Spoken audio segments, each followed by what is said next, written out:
విశాఖపట్నంలోని శారదాపీఠం వార్షికోత్సవ వేడుకల్లో సీఎం జగన్ పాల్గొన్నారు. శారదాపీఠంలో ఉత్తరాధికారి స్వాత్మానందం సరస్వతి, పీఠాధిపతి స్వామి స్వరూపానందేంద్ర సరస్వతులను సీఎం జగన్ కలిశారు. అనంతరం శ్రీ శారదా స్వరూప రాజ్యశ్యామల అమ్మవారి ఉత్సవ విగ్రహాలను సీఎం జగన్ దర్శించుకున్నారు. రాజ్యశ్యామల అమ్మవారి దీక్షాపీఠం వద్ద పూజలో సీఎం జగన్ పాల్గొన్నారు. శ్రీ శారదా పీఠాధిపతి స్వామి స్వరూపానందేంద్ర సరస్వతితో కలిసి రాజ్యశ్యామల అమ్మవారిని దర్శించుకున్నారు. వానదుర్గ అమ్మవారిని కూడా దర్శించుకున్నారు. రాజ్యశ్యామల యాగం పూర్ణాహుతి కార్యక్రమంలో కూడా పాల్గొన్నారు.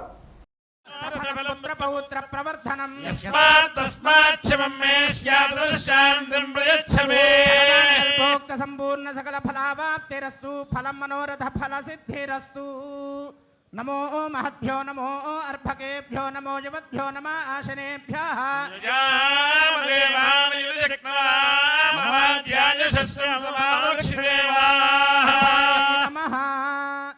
రాష్ట్రంలో ప్రతి ఒక్కరి ఆరోగ్య పరిరక్షణే ధ్యేయంగా వైద్య రంగంలో విప్లవాత్మక సంస్కరణలతో ప్రభుత్వం ముందడుగు వేస్తుందని ప్లానింగ్ బోర్డు ఉపాధ్యక్షులు సెంట్రల్ ఎమ్మెల్యే మల్లాది విష్ణు అన్నారు. వైఎస్ఆర్ ఆరోగ్యశ్రీ, ఫ్యామిలీ డాక్టర్, జగనన్న ఆరోగ్య సురక్ష వంటి అనేక కార్యక్రమాల అమలు ద్వారా ప్రజారోగ్యానికి ఈ ప్రభుత్వం భరోసాగా నిలుస్తుందని పేర్కొన్నారు. వైద్యం కోసం ఏ పేదవాడు అప్పులపాలు కాకూడదనే తాపత్రయంతో గతంలో ఎన్నడూ లేనంతగా ఉచిత వైద్య పరిమితిని 25 లక్షలకు పెంచుతూ సీఎం జగన్ చారిత్రాత్మక నిర్ణయం తీసుకున్నట్లు చెప్పారు. సెంట్రల్ నియోజకవర్గంలోని 6గురికి మంజూరైన 4.65 లక్షల విలువైన సీఎంఆర్ఎఫ్ చెక్కులను ఆంధ్రప్రభ కాలనీలోని జనహిత సదనంలో ఎమ్మెల్యే మల్లాది విష్ణు చేతుల మీదుగా నిన్న అందజేశారు. ఈ సందర్భంగా ఎమ్మెల్యే మాట్లాడుతూ 16,852 కోట్లతో 17 కొత్త వైద్య కళాశాలలు, వివిధ సూపర్ స్పెషాలిటీ ఆసుపత్రుల నిర్మాణంతో పాటు నాడు నేడు ద్వారా ప్రభుత్వ ఆసుపత్రులను బలోపేతం చేస్తున్నట్లు వెల్లడించారు. కనుకనే నీతి ఆయోగ్ విడుదల చేస్తున్న ఆరోగ్య సూచీల్లో ఏపీ దేశంలోని అగ్రస్థానంలో ఉన్నట్లు తెలియజేశారు.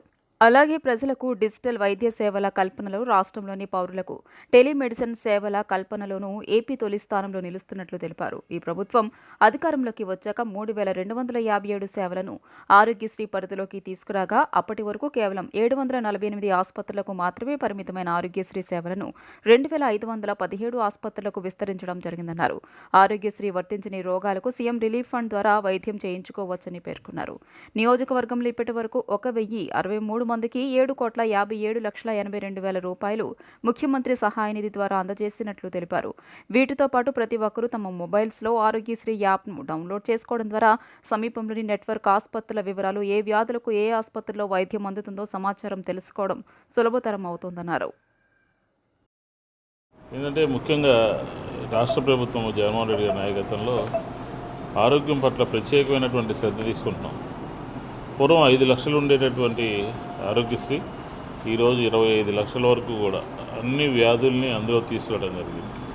ఈ సందర్భంలో ఇప్పటి వరకు విజయవాడ సెంట్రల్ నియోజకవర్గం అంటే 5 సంవత్సరాల్లో 8 కోట్ల రూపాయలని ఈ రకంగా ముఖ్యమంత్రి సహాయ నిధి నుంచి అందరికీ అందించడం జరిగింది. ఇది ఇప్పుడు కొత్తగా సెంట్రల్ కాన్స్టిట్యున్సీగా దాదాపుగా వేలల్లో ఆరోగ్యశ్రీ కార్డులని, నూతనమైనటువంటి కార్డులని ఇంటింటికి డిస్ట్రిబ్యూట్ చేస్తాం.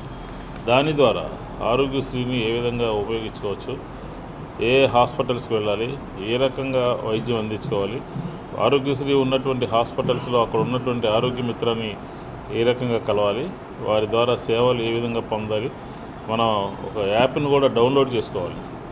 ఈ ఆరోగ్యశ్రీకి సంబంధించినటువంటి యాప్ని డౌన్లోడ్ చేసుకోవడం ద్వారా అక్కడ అందరికీ కూడా వైద్యం సొంత ఖర్చులతో నిమిత్తం లేకుండా ప్రభుత్వమే భరాయించేటటువంటి పరిస్థితి ఉంటుంది. కాబట్టి దీని అందరూ కూడా సద్వినియోగం చేసుకోవాలి అని చెప్పి సందర్భంగా కోరుతాను. మోదీ పాలన అరాచకాలు, ఆకృత్యాలకు నిదర్శనమని కాంగ్రెస్ పార్టీ సిడబ్ల్యూసీ సభ్యులు గిడుగు రుద్రరాజు ఆరోపించారు. కాంగ్రెస్తో పాటు అనేక రాష్ట్రాలలో ప్రాంతీయ పార్టీలను ఇబ్బందులు పెడుతున్నారని అన్నారు. పార్టీ నేతల మధ్య చిచ్చుపెట్టి ప్రభుత్వాలను కూలగొట్టడం దుర్మార్గమని తెలిపారు. ప్రజాస్వామ్యంలో విలువలను దిగజార్చిన ఘనత మోదీది అని తెలిపారు. ఈ నెల 23న సిపిఎం, సిపిఐ నేతల బృందం షర్మిలతో భేటీ అవుతారని, ఏపీసీసీ ఆధ్వర్యంలో జరిగే సమావేశంలో వారు పాల్గొంటారన్నారు. కాంగ్రెస్ పార్టీ సిడబ్ల్యూసీ సభ్యులు గిడుగు రుద్రరాజు ఆంధ్రరత్న భవన్లో విలేకరుల సమావేశం నిర్వహించారు. సమావేశంలో ఆయన మాట్లాడుతూ 10 ఏళ్లుగా ప్రధాని మోదీ సంస్థలను చేతిలో పెట్టుకుని వ్యవస్థలు నిర్వీర్యం చేశారని, ప్రజాస్వామ్యాన్ని అపహాస్యం చేశారన్నారు. ఇప్పుడు సుప్రీంకోర్టు సైతం అవే అంశాలను ప్రస్తావించిందన్నారు. ఆర్టికల్ 370 లోక్సభలో 370 సీట్స్ గెలవాలని బీజేపీ జపం చేస్తోంది తప్ప ప్రజాస్వామ్య విలువలు ఉన్నాయా లేదా అని చూడటం లేదన్నారు. కాంగ్రెస్తో పాటు అనేక రాష్ట్రాల్లో ప్రాంతీయ పార్టీలను ఇబ్బందులు పెడుతున్నారని ఆరోపించారు. వచ్చే ఎన్నికలను ప్రజలు సద్వినియోగం చేసుకోవాలని, బీజేపీ కాంగ్రెస్ పాలనా సంక్షేమంపై ఆలోచన చేసి ప్రజలు మంచివారికే ఓట్లు వేయాలన్నారు. రీజనల్ పార్టీలను అడ్డం పెట్టుకుని ఏపీలో పాగా వేయాలని బీజేపీ చూస్తోందన్నారు. పవన్తో పొత్తు, జగన్పై ఒక చెయ్యి, చంద్రబాబుపై మరో చెయ్యి వేసిందన్నారు. బాబు, జగన్, పవన్లకు ఓటు వేస్తే మోడీకి వేసినట్లేనని అన్నారు. ఈ నెల 23న సిపిఎం నేతల బృందం, సిపిఐ నేతల బృందం షర్మిలతో భేటీ అవుతారని, ఏపీసీసీ ఆధ్వర్యంలో జరిగే సమావేశంలో వారు పాల్గొంటారన్నారు. అనంతరం పొత్తుల అంశంపై ఒక స్పష్టత వస్తుందన్నారు. అందరూ కూడా అబ్జర్వ్ చేస్తున్నారు. 370 అనేటువంటిది ఎట్టి పరిస్థితిలోనూ కానిది.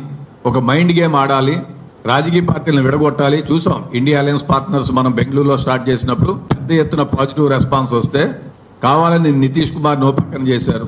జార్ఖండ్ లో ఉన్నటువంటి ఒక ట్రైబల్ ముఖ్యమంత్రి కాంగ్రెస్ పార్టీ అలయన్స్ లో ఉన్నాడని చెప్పి వాళ్ళకి రాలేదని చెప్పి ఆయన మీద కేసులు పెట్టి జైల్లో పెట్టారు. ఢిల్లీలో సిసోడియాని జైల్లో పెట్టారు. త్వరలో కేజ్రీవాల్ని జైల్లో పెట్టాలని ప్రయత్నం చేస్తున్నారు. సో ఈ విధంగా భారతీయ జనతా పార్టీ చేస్తున్నటువంటి అన్యాయాలు, ఘోరాలు, అకృత్యాలు విపరీతమైనటువంటి పోకడలో దారితీస్తున్నటువంటి పరిస్థితి. సమాజంలో ఉన్నటువంటి విజ్ఞులైనటువంటి ఓటర్లందరికీ కాంగ్రెస్ పార్టీగా మేము విజ్ఞప్తి చేస్తున్నాం. వైసీపీ ప్రభుత్వంలో తాగడానికి పంటలకు నీళ్లు ఇవ్వలేకపోతున్నారని, పండిన పంటకు రేటు ఇప్పించలేని దౌర్భాగ్య పరిస్థితుల్లో ఉన్నారని టీడీపీ పొలిట్ బ్యూరో సభ్యులు దేవినేని ఉమామహేశ్వరరావు విమర్శించారు. టీడీపీ హయాంలో నారా చంద్రబాబు నాయుడు రాయుడుపాలెం చెరువుకు లిఫ్ట్ పెట్టి 37.28 లక్షలతో అభివృద్ధి చేసి 320 ఎకరాలకు నీళ్లిచ్చారని అన్నారు. చంద్రబాబు, పవన్ కళ్యాణ్ నేతృత్వంలో రాబోయే రోజుల్లో టీడీపీ, జనసేన సంకీర్ణ ప్రభుత్వం ఏర్పాటు కావడం ఖాయమన్నారు. ఎన్టీఆర్ జిల్లా మైలవరం నియోజకవర్గం రెడ్డిగూడెం మండలం అన్నేరావుపేటలో టీడీపీ మాజీ మంత్రి, పొలిట్ బ్యూరో సభ్యులు దేవినేని ఉమామహేశ్వరరావు బాబు షూరిటీ భవిష్యత్ గ్యారంటీ కార్యక్రమం నిర్వహించారు. మైలవరంలోని శ్రీ లక్ష్మీ గణపతి దేవస్థానంలో దేవినేని ఉమా, కేసినేని శివనాథ్ని ప్రత్యేక పూజలు నిర్వహించారు.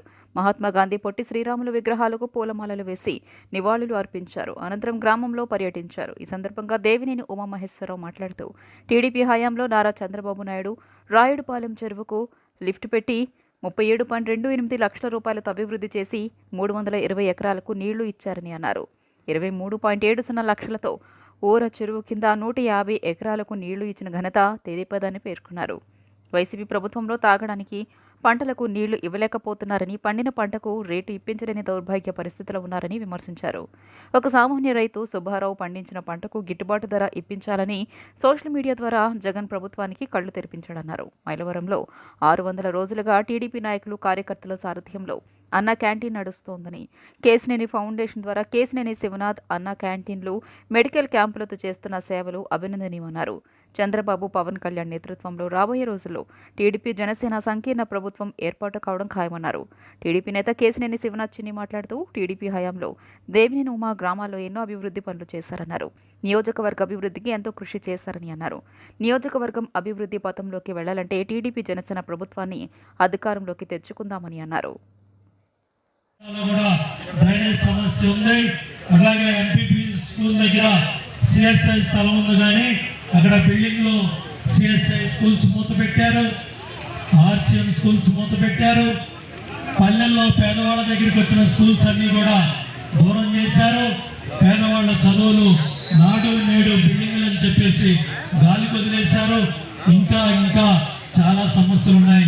ఎస్సీ, ఎస్టీ, బీసీ, మైనార్టీ అన్ని వర్గాలకు సంబంధించిన 120 సంక్షేమ కార్యక్రమాలని నాశనం చేసి పక్కన పెట్టి చివరికి ఎంత దౌర్భాగ్య ప్రభుత్వం అంటే అన్నా క్యాంటీన్ కూడా రద్దు చేశారు. ఇక్కడే మన మైలవరంలో అన్నా క్యాంటీన్ దగ్గర 600 రోజులకి అన్నా క్యాంటీన్ మైలవరంలో నడిపించిన కార్యకర్తలకి, నాయకులకి, ప్రజలందరూ కూడా ధన్యవాదాలు తెలియజేస్తూ, ఇక్కడ ఎక్కువగా ఎస్సీ, ఎస్టీ నివాసితులు ఎక్కువగా ఉన్నారు. ఒక్కటి ఇటువంటి గ్రామంలో అభివృద్ధి రావాలన్నా ఈ గ్రామంలో మనం చూస్తే రోడ్లు కానీ ఎల్ఈడి లైట్లు కానీ ఏపిచ్చినదంతా కూడా తెలుగుదేశం పార్టీదే. కాబట్టి అటువంటి తెలుగుదేశం పార్టీ ఉమా గారు కానీ లేకపోతే ఏ తెలుగుదేశం పార్టీ నాయకుడైనా అధికారంలో ఉన్నా ప్రతిపక్షంలో ఉన్నా పొద్దున్నుంచి రాత్రి దాకా ఇవాళ మన ప్రజల చెంతనే ఉంటారు. కాబట్టి అటువంటి నాయకుల్ని అత్యధిక మెజారిటీతో గెలిపించుకోవాలని కోరుకుంటూ ఈ అవకాశం ఇచ్చిన మీ అందరికీ పేరు పేరున ధన్యవాదాలు. రాష్ట్రంలో అన్ని వర్గాల ప్రజలు వివిధ సమస్యలు ఎదుర్కొంటున్నారని, ప్రజా సమస్యలపై మాజీ మంత్రి కొడాలి నాని ఏనాడు మాట్లాడలేదని టీడీపీ నేత కొలికపూడి శ్రీనివాస్ ఆగ్రహం వ్యక్తం చేశారు. కొడాలి నాని అంటే మోసమని, నాని అంటే నమ్మించి నిండా ముంచడమని వ్యాఖ్యలు చేశారు. వ్యక్తిగత విమర్శలు, రాజకీయ విమర్శలు జగన్ను సంతృప్తిపరచడానికే నాని మాట్లాడతారన్నారు.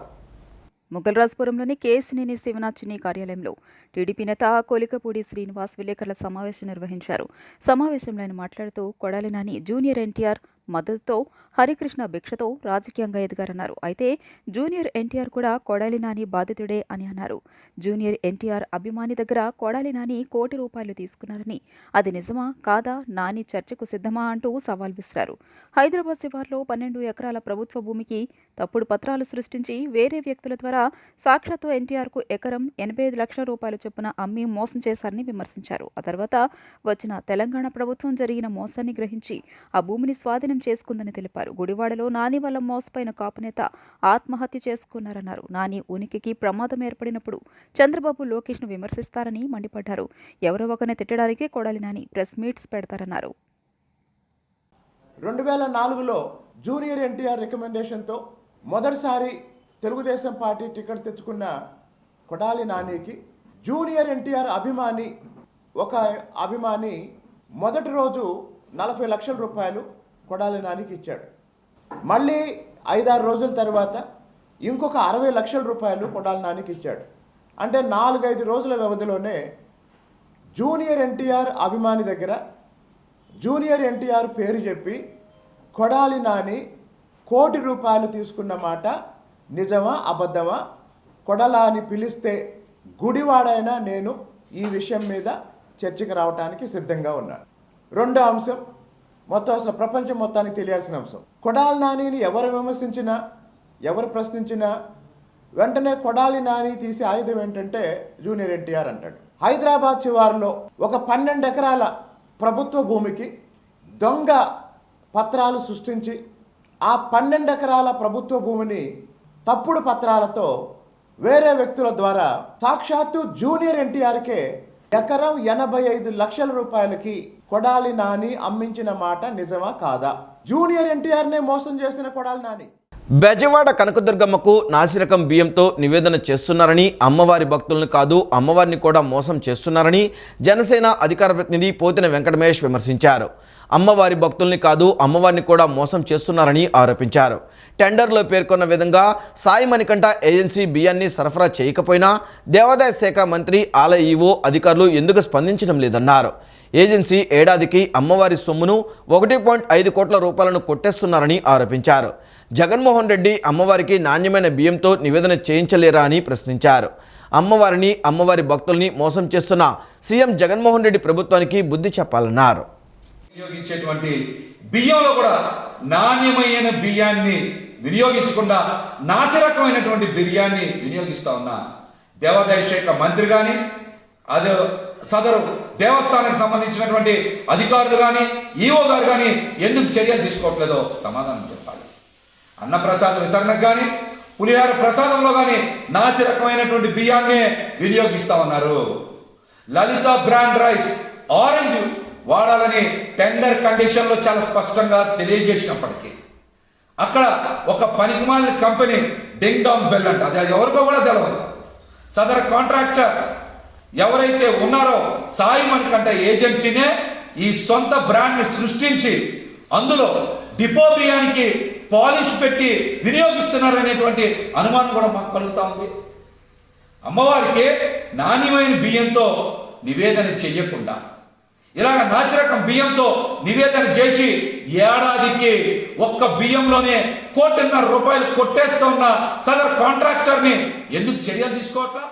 శ్రీ శ్రీ శ్రీ సప్త మాతృక పరిహార శ్రీ వరాహి శక్తిపీఠం, తిరుచానూరు తిరుపతి శ్రీ శ్రీ శ్రీ సప్త కన్యకాపీఠం, లక్ష్మీపురం చిట్వేలి వారి సంయుక్త ఆధ్వర్యంలో శ్రీ వరాహి సహిత శతచండి కదలి యాగం విజయవాడ తాడిగడప 100 అడుగుల రోడ్లోని అనుమోలు గార్డెన్స్లో ఈ నెల 29 నుంచి మార్చి 2వ తేదీ వరకు నిర్వహిస్తున్నట్లు నిర్వాహకులు రాయలసీన ఈశ్వర్ తెలిపారు. లోక కళ్యాణార్థం 108 హోమ కుండాలతో శ్రీ శ్రీ శ్రీ మహారుద్రస్వామిచే ఈ యాగం నిర్వహిస్తున్నట్లు తెలిపారు. ఈ నెల 28న వరాహి రాధాయాత్ర నిర్వహిస్తున్నామని, 29వ తేదీ నుంచి యాగం ప్రారంభమవుతుందని చెప్పారు. ప్రముఖ పీఠాధిపతులు మరియు శ్రేష్టమైన బ్రాహ్మణోత్తముల సమక్షంలో చేయాలని మా వారాహి సేన ఆధ్వర్యంలో జరుగుతుంది. ఈ వారాహి సేన ఆధ్వర్యంలో జరగబోయే ఈ కార్యక్రమంలో 28వ తారీఖున సాయంత్రం విజయవాడ బెంజి సర్కిల్ నుంచి తాడిగడప వరకు వారాహి మాత శోభయాత్ర అంటే రథయాత్ర జరుగుతుంది. 29వ తారీఖు నుంచి ఈ క్రతువు మొదలవుతుందండి. పొద్దున్నే కలశ పూజ, వినాయక పూజ, గోపూజ, కాలభైరవుడి పూజలతో పాటు సాయంత్రం వారాహి మాత యాగం జరుగుతుంది. మరుసటి రోజు చండీ హోమం, శతచండీ హోమం జరుగుతుందండి. ఈ 2 రోజులు పాల్గొనే భక్తులకు కానీ ఎవరైనా ఈ యాగక్రతువులో పాల్గొమంటే 108 హోమగుండాలు ఏర్పాటు చేశాము. ఒక్కొక్క హోమగుండానికి 4 ఫ్యామిలీలు అంటే 4 జంటలు పాల్గొనేలాగా రూపకల్పన చేశాము. ఇందులో పాల్గొనే భక్తులు కానీ ఎవరైనా సరే 5,116 రూపాయలు చెల్లించాలని చెప్పి మేము నిర్ణయించాము. 3వ రోజు ఇప్పుడు వరకు బహిరంగంగా సామూహికంగా కదలి యాగం అన్నది ఎక్కడా జరిగిన దాఖలాలు లేవు. ఏ పీఠాధిపతులు కూడా చేసిన దాఖలాలు లేవు. పంచపాండవులు కురుక్షేత్రానికి ముందు ప్రసన్నాంజనేయ స్వామిని ప్రసన్నం చేసుకోవడానికి కృష్ణుడి సలహా మేరకు చేసిన యాగం ఇది. ఆ తర్వాత బహిరంగంగా ఎవరూ చేయలేదు. అలాంటి యాగాన్ని మా గురుదేవులు చేయాలని సంకల్పించటం మా పూర్వజన్మ సుకృతం. ఈ యాగానికి మాత్రం రుసుము లేకుండా ప్రతి ఒక్కరూ పాల్గొనేటట్టుగా మేము ఏర్పాట్లు గావించాము. కనుక భక్తులు ఈ యాగక్రతువుని మీరు సక్రమంగా నిర్వహించినట్లు ఆ వారాహి మాత ఆశీస్సులు పొందగలరని తెలియజేసుకుంటున్నాను. అనంతపురం జిల్లా రాప్తాడులో జరిగిన బహిరంగ సభలో ఫోటోలు తీస్తున్న ఆంధ్రజ్యోతి ఫోటోగ్రాఫర్ కృష్ణపై వైసీపీ కార్యకర్తలు మూకుమ్మడి దాడిని విజయవాడ జర్నలిస్ట్ సంఘ నేతలు ఖండించారు. దాడికి నిరసనగా అంబేద్కర్ విగ్రహం ఎదుట కొవ్వొత్తుల ప్రదర్శనతో తమ నిరసన వ్యక్తం చేశారు. దాడులు పునరావృతం కాకుండా దోషులను కఠినంగా శిక్షించాలని నేతలు డిమాండ్ చేశారు. అనంతపురం జిల్లా రాప్తాడులో జరిగిన బహిరంగ సభలో ఫోటోలు తీస్తున్న ఆంధ్రజ్యోతి ఫోటోగ్రాఫర్ కృష్ణపై వైసీపీ కార్యకర్తలు మూకుమ్మడి దాడికి పాల్పడిన సంగతి తెలిసిందే. ఈ విషయాన్ని విజయవాడ జర్నలిస్టు సంఘాలు ఖండించాయి. దాడికి నిరసనగా నిన్న అంబేద్కర్ విగ్రహం ఎదుట కొవ్వొత్తులతో ప్రదర్శన నిర్వహించారు. దాడికి పాల్పడిన వారిపై చర్యలు తీసుకోవాలని డిమాండ్ చేశారు. రిపోర్టర్ను ప్రాణాలు కోల్పోయేలా కొట్టారని ఆగ్రహం వ్యక్తం చేశారు. జరగరానిది ఏదైనా జరిగితే ఎవరిది బాధ్యత అని మండిపడ్డారు. కొట్టిన వాళ్లు వీడియోలో స్పష్టంగా కనిపిస్తున్నా ఎందుకు అరెస్టు చేయడం లేదన్నారు. ప్రభుత్వ పెద్దల నుంచి ఒత్తిడి రావడం వల్లే పోలీసులు చర్యలు తీసుకోవడం లేదని నిలదీశారు. అభ్యంతరాలుంటే అడ్డు చెప్పడానికి అనేక మార్గాలు ఉన్నాయని, దాడులే మార్గమైతే బూతులు తిట్టే వైసీపీ నేతలను ఎన్నిసార్లు కొట్టాలని అడిగారు. ఎమ్మెల్యేలు విచారం వ్యక్తం చేయకుండా రెచ్చగొట్టేలా వ్యాఖ్యలు చేయడం దుర్మార్గమని అన్నారు. దాడులు పునరావృతం కాకుండా దోషులను కఠినంగా శిక్షించాలని నేతలు డిమాండ్ చేశారు. జర్నలిస్ట్ ఎంప్లాయీస్ మీద రుద్దడం అనేది చాలా తప్పది. చాలా చిన్నవాళ్ళు, వాళ్ళు తక్కువ జీతాలకి చాలా ఎక్కువ కష్టపడేటువంటి వాళ్ళు. బహుశా నేను అనుకోవడం ఈ మన దేశంలో అందరికన్నా తక్కువ జీతాలు జర్నలిస్ట్కే ఉంటాయి. ఈ రోడ్డు మీద జర్నలిస్ట్కి ఉంటాయి. ఆఫీసులో ఉండే వాళ్ళకి పెద్దవాళ్ళకి పెద్ద జీతాలు ఉండొచ్చేమో, కానీ రోడ్డు మీద వచ్చే కెమెరామెన్లకు కానీ రిపోర్టర్లకు కానీ చాలా నామకేవాల్సిన జీతాలు ఉంటాయి. వాళ్ళ మీద దాడులు చేస్తే ఆ కుటుంబాలు తట్టుకోలేవు. అసలు ఆ ట్రీట్మెంట్ తట్టుకోలేని పరిస్థితి అది. ఇది చాలా దారుణం. అక్షరాలతో మాత్రమే దమ్ముంటే ఎదుర్కోవాలి. అంతే కత్తులు కటాలు వాడటం అనేది కుదరదు. అది మంచి సాంప్రదాయం కాదు. దాని ఫలితాన్ని అలాంటి పనులు చేసిన వాడు అనుభవిస్తారు. ఎవరు వృత్తిని వాళ్ళు చేసుకోవడం తప్ప వృత్తి ధర్మంతో వెళ్ళి అక్కడికి వెళ్ళాం, కానీ మేమేమైనా కత్తులు కటాలు తీసుకుని అక్కడికి వెళ్ళలేదు కదా. వృత్తి ధర్మాన్ని మమ్మల్ని పాటించనియండి. ఎప్పుడైనా ఏ పార్టీ అయినా ఎక్కడైనా సరే మేము తప్పనిసరిగా ఆ కవరేజ్కి వెళ్ళాల్సిందే, వెళ్తూనే ఉంటాం. వెళ్తున్నప్పుడు వచ్చిన ప్రతి ఒక్కరిని మీరు దాడులు చేసుకుంటూ వెళ్తే అసలు మీ వార్తలు రాసేది ఎవరు, మీ ఫోటోలు తీసేది ఎవరు? కనుక మానవ కోణంలో ఆలోచించండి. మేము కేవలం వ్యక్తిగతంగా వెళ్ళట్లేదు, వృత్తి ధర్మం కోసమే మేము అక్కడికి వెళ్తున్నాము. దయచేసి అన్ని పార్టీల వారు కూడా ఈ విషయాన్ని గుర్తుంచుకొని దయచేసి ఈ భౌతిక దాడులు విలేకరుల మీద, ఫోటోగ్రాఫర్ల మీద భౌతిక దాడులు అనే ప్రయత్నాన్ని మీరు ఎక్కడి నుంచి అయినా విరమించుకోవాలని మేము విన్నవిస్తున్నాం. ఆంధ్రజ్యోతి ఫోటోగ్రాఫర్ కృష్ణపై దాడికి నిరసనగా సింగ్నగర్లోని అంబేద్కర్ విగ్రహం వద్ద icing Nagar print, electronic, social media association ఆధ్వర్యంలో నిరసన కార్యక్రమం నిర్వహించారు. ఈ కార్యక్రమంలో పాల్గొన్న తెలుగుదేశం పార్టీ రాష్ట్ర కార్యనిర్వాహక కార్యదర్శి లుక్కా సాయిరాం ప్రసాద్ గౌడ్ మాట్లాడుతూ ముఖ్యమంత్రి జగన్ రెడ్డి పత్రికా స్వేచ్ఛను హరిస్తున్నారని, ఇది రాక్షస పాలనకు అర్థం పడుతుందన్నారు.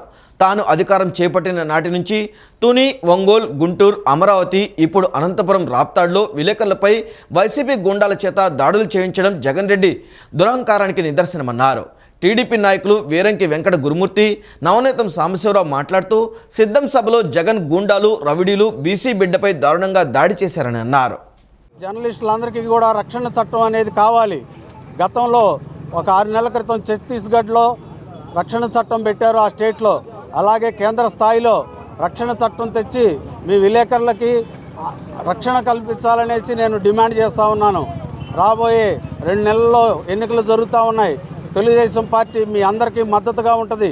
తెలుగుదేశం ప్రభుత్వం రాగానే చంద్రబాబు నాయుడు గారు కూడా మీ అందరికీ కూడా మా బీసీలకి రక్షణ చట్టం ఎలా తెస్తున్నారో అలాగే జర్నలిస్టులందరికీ కూడా రక్షణ చట్టం తెచ్చి మీ జర్నలిస్టులందరికీ కూడా అన్ని రకాలుగా ఉపయోగపడటానికి చంద్రబాబు నాయుడు గారు చర్యలు తీసుకుంటారని వారి తరపున మేము మీకు హామీ ఇస్తా ఉన్నాం. ఇవాళ ఒక జర్నలిస్టు అయినటువంటి ఫోటోగ్రాఫర్నే ప్రపంచం అంతా చూస్తుండగా నువ్వు కొట్టించావు. దీనికి ప్రతీకారంగా రాబోయేటువంటి రోజుల్లో నిన్ను, నీ ప్రభుత్వాన్ని తరిమి ప్రజలు కొడతారు, గుర్తుపెట్టుకోవాలి. అంతేకాదు, ఏదైతే ఇవాళ జర్నలిస్టులు ఉన్నారో ఈ ప్రజాస్వామ్య వ్యవస్థలో 4వ పాదంగా ఉన్నటువంటి జర్నలిస్టులు ఇవాళ ఈ సమాజంలో ఉన్నటువంటి అన్ని సమస్యలను వెలికి తీస్తూ ఉన్నారు. అలాంటి వాళ్ళని రాబోయేటువంటి రోజుల్లో ఎవడన్నా చేయాలంటే వణికిపోయేటట్టుగా ఒక చట్టాన్ని కూడా మేము తీసుకురాబోతాం, రక్షణ కల్పిస్తాం, జర్నలిస్టులకు అండగా ఉంటామని చెప్పి తెలియజేస్తాం. జగన్మోహన్ రెడ్డికి నీతి నిజాయితీ ఉంటే ఖచ్చితంగా దాడి చేసినటువంటి వైసీపీ గుండాల మీద ఐపీసీ సెక్షన్లో పెట్టాలా, కేసులు బనాయించాలని, అరెస్ట్ చేయాలా, అరెస్ట్ చేయటం ఊరుకుండా కఠిన శిక్ష పడాల్సినటువంటి అవసరం ఉందని ఇదే పరిస్థితిలో ఏ జర్నలిస్టు మిత్రులైనా, పత్రికా మిత్రులు, ఎలక్ట్రానిక్ మిత్రులు మన మీద దాడులు జరుగుతున్నాయి. దాడులు చేసేటువంటి పార్టీ ఏదైనా మనం దూరంగా అట్టి పెట్టవలసినటువంటి అవసరం ఉంది. వైసీపీ ప్రభుత్వం దాడులు చేస్తుంటే రేపటి నుంచి మన యాజమాన్యంతో మాట్లాడి ప్రభుత్వం ఆ పార్టీ చేసే కార్యక్రమాలన్నింటినీ కూడా మనం దూరంగా పెట్టడమే మనం జర్నలిస్ట్గా మనందరి కర్తవ్యం తెలియస్తూ దీన్ని టీడీపీగా, బీసీ కమిటీలుగా ఖండిస్తున్నాం. ఈ వార్తలు ఇంతటితో సమాప్తం. నమస్కారం.